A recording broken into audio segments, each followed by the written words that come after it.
what was playing in my mind today was really interesting. I've been thinking about the energy we're learning to ride. I've been thinking about my own journey of riding the energy of my thoughts. Oh, Lord, help me.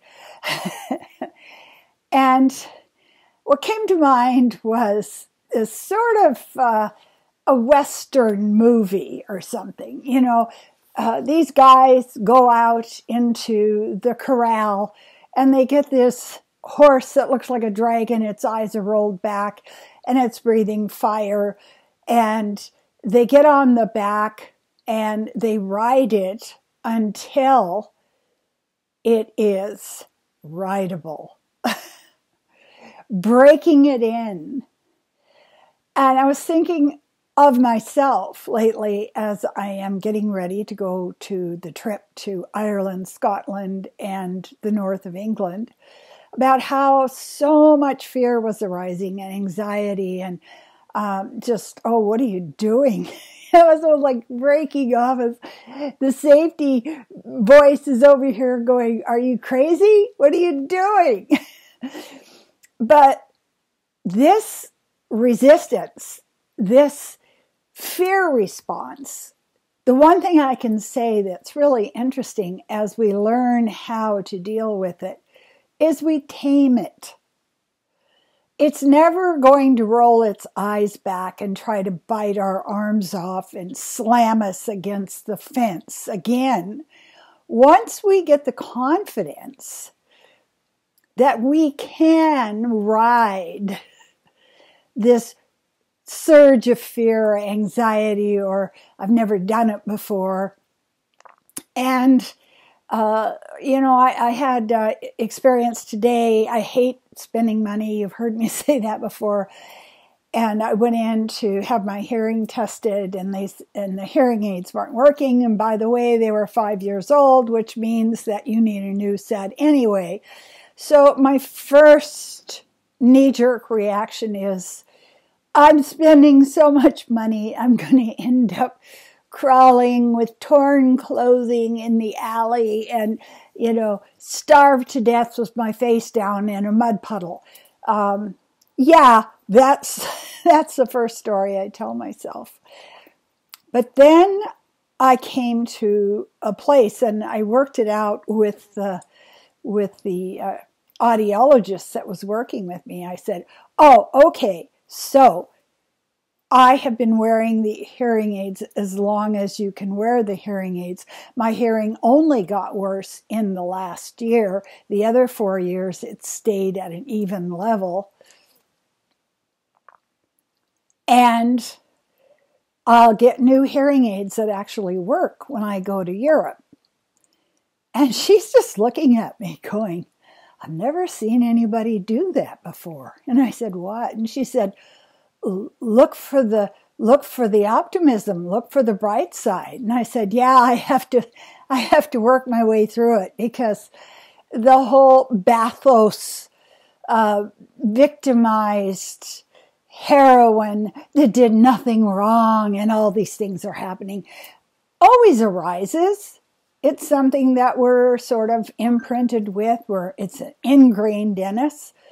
So I went from that state of anxiety to, it's going to be all right. Whatever, it's going to work out. Drove home, worked through my itinerary, picked up several things that I had not paid attention to and got that corrected. And I was really interested in how the universe is coming in and teaching me how to break in the wild killer horse of fear and anxiety, so that when an anxiety shows up, I don't just give in to it. I have skill. I have skill in dealing with that.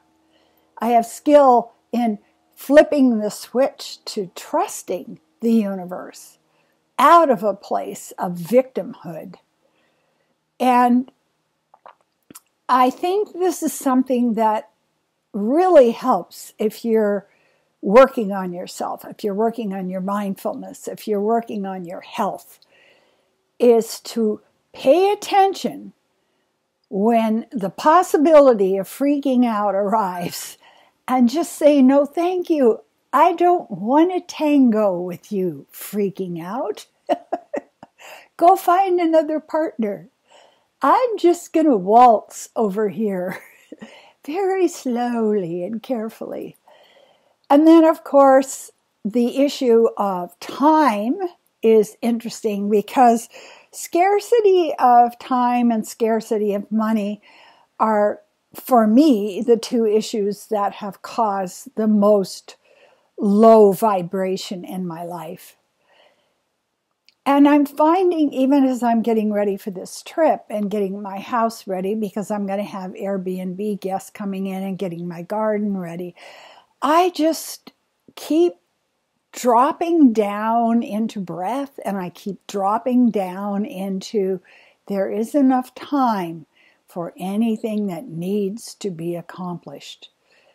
There is a flow of time. It is like a beautiful river that just flows past you. And there are the silver surfaces, there are the waves. It's coming and coming and coming. It's not like, you've got a ration card in the war. No, you got your third chunk of butter. That's all you get. The universe doesn't work that way. But what we do is we mistake the way the universe works, and then we lock ourselves into the scarcity syndrome. If we see scarcity, if we live in anxiety, if we believe that we're not taken care of, more crap shows up. That's just the way it happens. So today I got a chance to practice my wrangler skills and get on the back of possible fear and anxiety and just calm it down and just go, this'll be fine. It's just life. Life rises and it falls. But our emotions don't need to arise and fall. We can learn how to find a way to feel safe and like there's enough. There's enough of us. There's enough money. There's enough time. And when we get to that place, we find calm and peace. And when you're calm and peaceful, good things happen. This I know for sure. Anyway, that was my observation today. Get a hold of me if you'd like a reading. I am going to be doing short videos as I travel through 7 cities in Europe. It's the grand tour. It's going to be a grand tour. I'm really looking forward. And also, I would be deeply grateful if you would subscribe, like, and comment on my sermons from the spirit world. Ooh. Thank you so much. I appreciate you. So does Todd. Todd appreciates you too. Look at him. He's going to find the sun. And this is what we all need to do.